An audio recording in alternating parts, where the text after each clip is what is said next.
ఈరోజు దేశానికి role model అండి, అత్యంత utter flop bad model Revanth Reddy గారు తయారు చేసిన మోడల్ అవుతున్నదో అందరికీ చెవుల పువ్వు.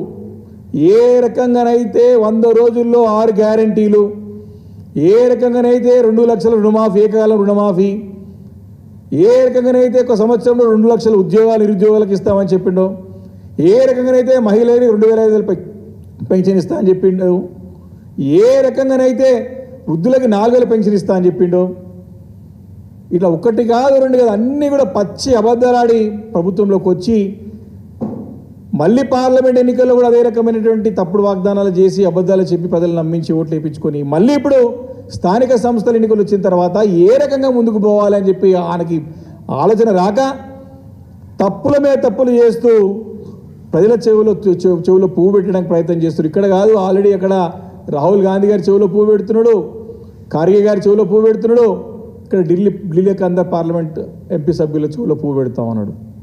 అంటే నమ్మించి మోసం చేసే ప్రయత్నం చేస్తూ ఉన్నాడు క్లియర్గా స్పష్టంగా అని చెప్పి రేవంత్ రెడ్డి స్పష్టంగా అర్థమవుతా ఉన్నది.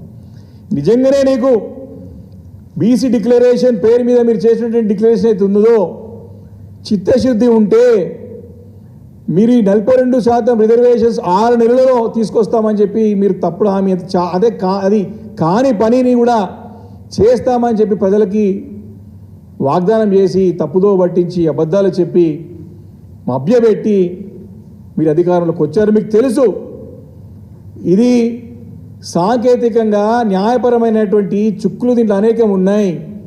దీన్ని అధిగమించాలంటే చాలా ప్రయత్నాలు అవసరం. దీన్ని పార్లమెంట్ లెవెల్లో కేంద్రం సాయం తీసుకొని 9 షెడ్యూల్లో పెడితే కానీ సాధ్యం కాదు అని పదే చెప్పినా కూడా మేము చేస్తాం మీకు ఎందుకు అని చెప్పినటువంటి ఈ యొక్క ముఖ్యమంత్రి రేవంత్ రెడ్డి గారు ఈరోజు మళ్ళీ అందరూ కూడా పోయి అదే పని చేస్తూ ఉన్నారు. అన్ని మొదటి నుంచి కూడా తప్పుటడుగులే.